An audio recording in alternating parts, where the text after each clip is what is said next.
Dark Matter is Pearl Jam's 12th studio album. Produced by Andrew Watt, it bears noting that Andrew Watt has produced younger hitmakers like Justin Bieber, Miley Cyrus, and Post Malone. But Andrew Watt has also garnered a reputation for rejuvenating legacy acts like the Rolling Stones, Ozzy Osbourne, and Iggy Pop. Now, you might be tempted to say that given just how good Gigaton was, that Pearl Jam doesn't really need anyone to rejuvenate them.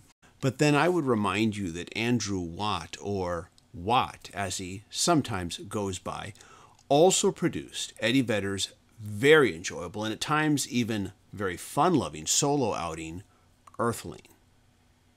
Yes, I just described an Eddie Vedder album as fun-loving.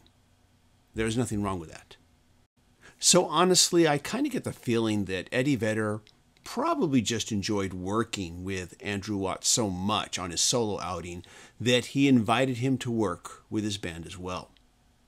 Looking at the credits, Watt's stamp would appear to be everywhere on this album, as he is credited throughout as co-writer and as a musician on every single track.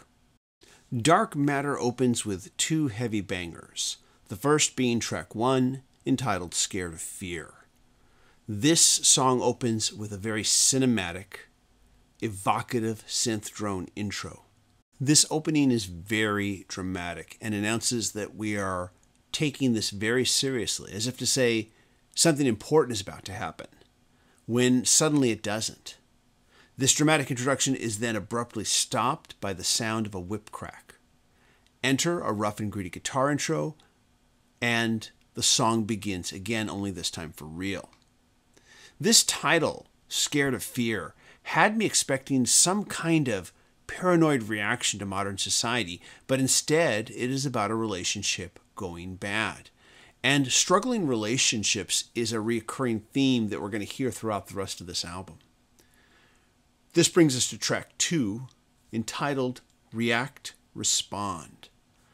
Again, a song about relationship disconnects and trying to move past them. What struck me the most in these first 2 tracks is Mike McCready's lead guitar playing. It is some of the most fierce that I have heard from him, and we're going to hear even more of it as the album progresses. Things get a bit more mid-tempo with track 3 entitled Wreckage, and it's on this track that I hear hints of Andrew Watt's more modern pop sensibilities. Now, I make no bones about my feelings that too much of modern pop relies on recycling too many of the same chord progressions. When I listen to this track, I can hear how this song could be stylistically tweaked to fit a more modern pop artist.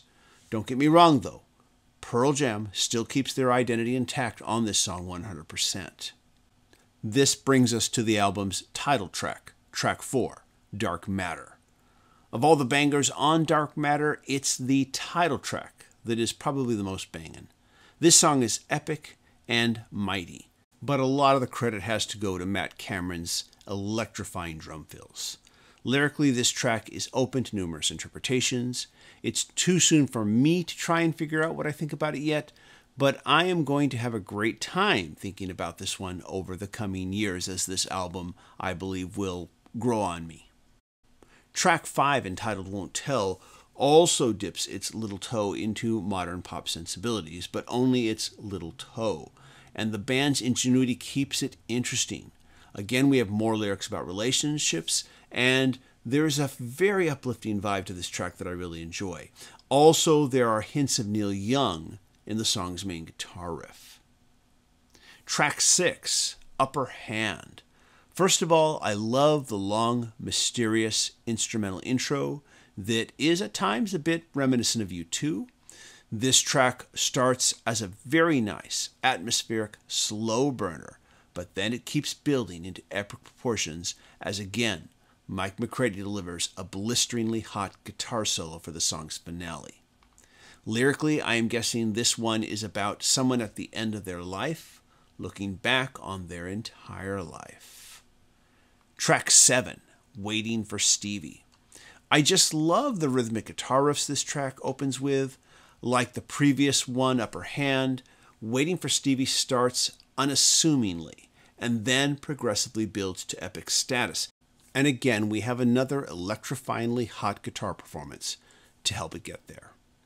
Now, you might think it redundant to have two songs following the same musical path positioned right next to each other on an album. I wanted to think that too, but honestly, I found this just to be all too pleasing to even consider that. At the 4-minute and 52-second mark, the song appears to end only to be followed by a 1-minute mellow, trippy closer that feels like a completely different song. In fact, when I first heard this closer, I thought that a new track had started. Lyrically, I'm not sure what this song is about either. I'm going to have to guess that it has something to do with being oblivious to what is around you. At least that's my take. I'm happy to hear what yours is.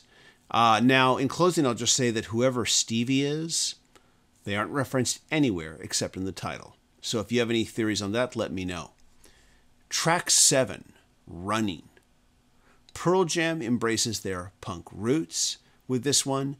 There are some fun lyrics to this song, but I think it's musically the album's weakest track. Track 8, entitled Something Special, feels like it's taking its cue from some of Paul McCartney's mid-tempo strolls that are designed to elevate your mood. Lyrically, this is one of the album's more blatantly positive-sounding tracks. And it feels like Eddie Vedder is trying to remind someone a lot younger than him, maybe perhaps one of his kids, that they are more special than they give themselves credit for. The positive vibes continue with track 9, entitled Got to Give, a song that opens with a beautiful, artful instrumental before it kicks into gear and becomes an upbeat rocker. This is another track that appears to be describing a relationship that is in peril. And yet, hope appears to be within reach. Even with some of its darker lyrical themes, Got to Give still feels infectiously upbeat and uplifting. Dark Matter closes out and mellows out with track 9, the appropriately titled Setting Sun. Throughout the runtime of Dark Matter, there have been repeating themes of relationships that are struggling to stay afloat and the rays of hope that seem to keep them going. And Setting Sun is the most poetic track on Dark Matter to deal with these themes.